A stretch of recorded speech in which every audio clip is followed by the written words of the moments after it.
Hello everyone, welcome again. आज मैं आपको विटामिन के बारे में बताऊंगी। विटामिन जो है ये टॉपिक हम हमेशा अपनी जो 7th 8th क्लास होती है वहीं से पढ़ना स्टार्ट कर देते हैं। लेकिन जो बेसिकली विटामिन की सारी कैटेगरी हैं, जो भी चीज़ें हैं, जो डिटेल में मैं आपको बताऊंगी, जैसे जैसे स्ट्रक्चर में चेंजेस होते हैं, ये सारी चीज़ें जो है विटामिन की मैं आपको इस वीडियो में बताने चाह रही हूँ। और इस वीडियो में वन बाय वन करके हम आगे की फर्दर जितनी भी वीडियोज़ होंगे विटामिन से रिलेटेड वो सारी प्लेलिस्ट में बना दूँगी। और आप उसमें जो जितने भी विटामिन हैं उन सब के बारे में हम डिटेल में पढ़ेंगे। ये जो चैप्टर है मैं आपको ये जो टॉपिक है, ये वाला टॉपिक मैं आपको पाथ फाइंडर से करवा रही हूँ। पाथ फाइंडर का जो वॉल्यूम 1 है वहाँ पे विटामिन का जो ये टॉपिक है ये दिया गया है। तो सबसे पहले आपको पता होगा कि विटामिन जो होते हैं वो हमारी बॉडी के लिए बहुत ज़्यादा ज़रूरी होते हैं।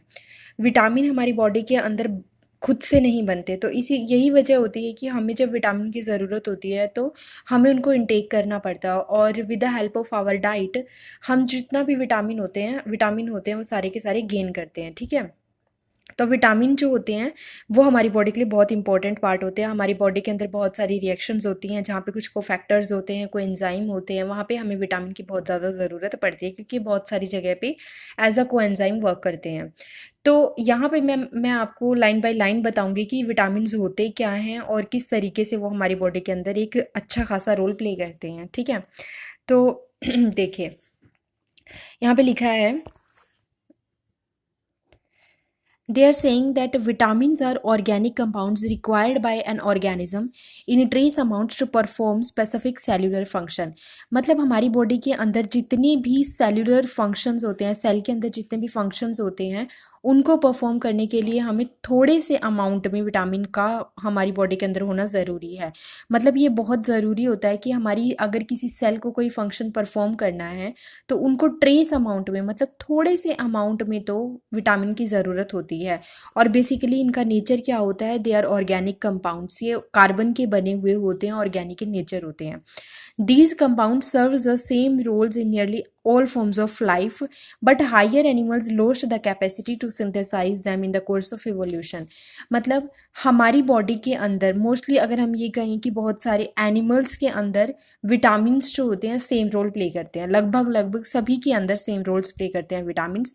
But due to course of evolution, जैसे जैसे इवोल्यूशन होता गया हमारी बॉडी के अंदर हम हायर एनिमल्स की कैटेगरी में आते हैं और हमारी बॉडी के अंदर ये चीज़ की कैपेसिटी ख़त्म हो गई कि हम अपनी तरफ से विटामिन को बना सकें।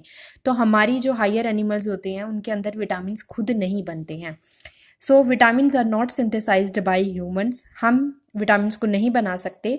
And therefore must be supplied by diet. तो हमें अपनी डाइट में हमेशा ये ज़रूरी होता है कि विटामिन हम अपनी डाइट के अंदर एक मिनिमम अमाउंट जो होता है इनका वो हमारी जो डाइट होती है उसके अंदर हम इनका रखें।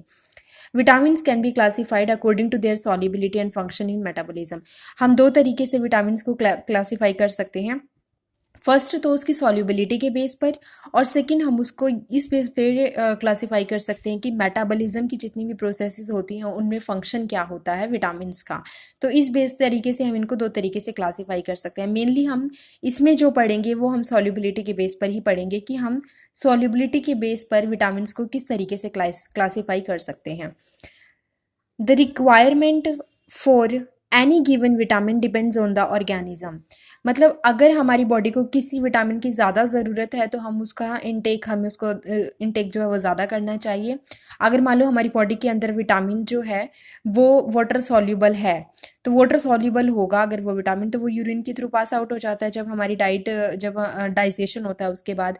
लेकिन इसीलिए हमें ज़रूरत होती है कि हम उस जो हमारा विटामिन है उसको डायरेक्टली इनटेक करते रहें, और हम उसकी डेली ज़रूरत होती है, डेली बेसिस पे हमें वो चाहिए होता है। लेकिन जो विटामिन हमारे फैट के अंदर सॉल्युबल होता है, जो वाटर के अंदर इनसॉल्युबल होता है, मतलब जो हमारी बॉडी के अंदर फैट में जमा हो जाता है, फैट में एग्जिस्ट करता है जब हमने डाइट ली और वो हमारी फैट के अंदर जो है डिपॉजिट हो गया विटामिन, तो ऐसी कंडीशन में हमें उसको इनटेक करने की कंटिन्यूटी में ज़रूरत नहीं होती है। तो जैसे वो फैट सेल खत्म होती है विटामिन जाता है। तो इसीलिए हमें जो विटामिन्स होते हैं हमारी बॉडी के अंदर, या तो हमें वो डेली बेसिस पे चाहिए होते हैं या फिर वो हमें डेली बेसिस पर नहीं चाहिए होते हैं। वो डिपेंड करता है कि वो वाटर के अंदर सॉल्युबल हैं या वाटर के अंदर इनसॉल्युबल हैं। इसको बहुत इजी टॉपिक मान के चलना, क्योंकि बहुत ही इजी है टॉपिक। इसमें सिर्फ और सिर्फ हमें दो कैटेगरी याद करनी है, वाटर सॉल्युबल विटामिन की और वाटर इनसॉल्युबल विटामिन की, ठीक है। तो यहाँ पे डायरेक्ट लिखा है कि not all vitamin are required by all organism. मैं जितने भी विटामिन के बारे में आपको बताऊंगी उन सब की हमारी बॉडी को ज़रूरत नहीं होती है। विटामिन में भी वाटर सॉल्युबल और फैट सॉल्युबल, मतलब या तो वो हमारी बॉडी के अंदर सॉल्युबल होंगे या हमारी बॉडी के अंदर सॉल्युबल नहीं होंगे। तो इस तरीके से आप इनको दो कैटेगरी में डिवाइड कर सकते हो। फर्स्ट है हमारे पास फैट सॉल्युबल, यानी कि जो बॉडी में सॉल्युबल नहीं, जो बॉडी में ऑलरेडी सॉल्युबल हो जाएंगे, हमें इनको डेली नहीं चाहिए, डेली हमें इनकी रिक्वायरमेंट नहीं होती। और यहाँ पे हमारे पास सेकंड कैटेगरी आ जाएगी वाटर सॉल्युबल।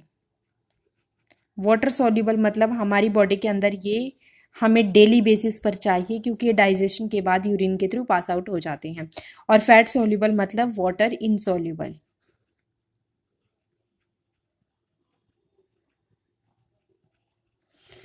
तो इस तरीके से ये दो कैटेगरी हमारे पास बनेगी। तो इसमें लिखा है कि जो 9 विटामिन होते हैं they are water soluble, whereas 4 vitamin जो होते हैं वो कौन कौन से होते हैं, फैट सॉल्युबल। अब इसमें पूरे 9 विटामिन का नाम यहाँ पर लिखा हुआ है। 9 vitamin that is thiamines, riboflavin, niacin, biotin, pantothenic acid, folic acid, cobalamin, pyridoxine and ascorbic acid. These 9 vitamins are water soluble vitamins, यानी कि ये हमें डेली बेसिस पर रिक्वायर्ड हैं। whereas 4 vitamins that is vitamin A, D, E and K, these are fat soluble, मतलब हमें इनको daily basis पर लेने की ज़रूरत नहीं है। यहाँ पे लिखा है कि except for vitamin C, vitamin C यानी कि जो कि हमारा एक वाटर सॉल्युबल विटामिन है, इसको छोड़ के, विटामिन सी को छोड़ के उसके अलावा जितने भी विटामिन हैं, जैसे कि थायामीन है, राइबोफ्लेविन है, विटामिन B1 इसको बोलते हैं राइबोफ्लेविन, विटामिन B2 है, इसी तरह इनके और भी दूसरे नाम भी होते हैं।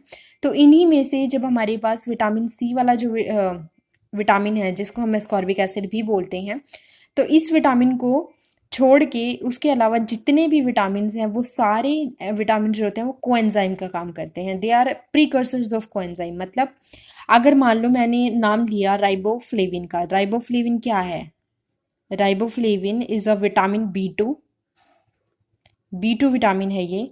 और ये B2 विटामिन जो है वो एक एक्ट करेगा किसकी तरह, प्रीकर्सर ऑफ कोएंजाइम। इसका मतलब क्या होगा, इसका मतलब है कि आपको कोएंजाइम बनाने के लिए जिस प्रिकर्सर की ज़रूरत होती है, B2 उस प्रिकर्सर को बनाने में हमारी हेल्प करेगा। अब आप पूछोगे कि व्हाट इज़ कोएंजाइम।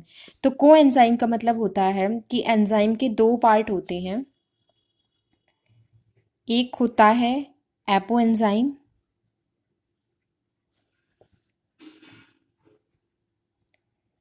और एक होता है कोएंजाइम,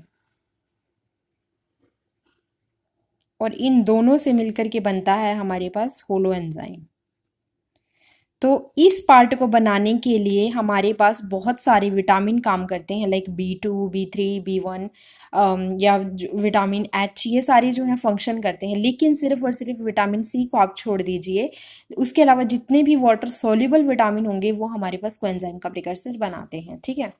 तो इस तरीके से मैंने आपको एक डिटेल विटामिन की बताई। अभी तक मैंने सिर्फ इसी पैराग्राफ को कवर किया, लेकिन इसमें बहुत सारी चीज़ें कवर हो गई हैं। First, vitamin are organic compound. Second, all vitamins are not synthesized by our body. Third thing, vitamins are classified into two categories. One is fat soluble, second one is water soluble.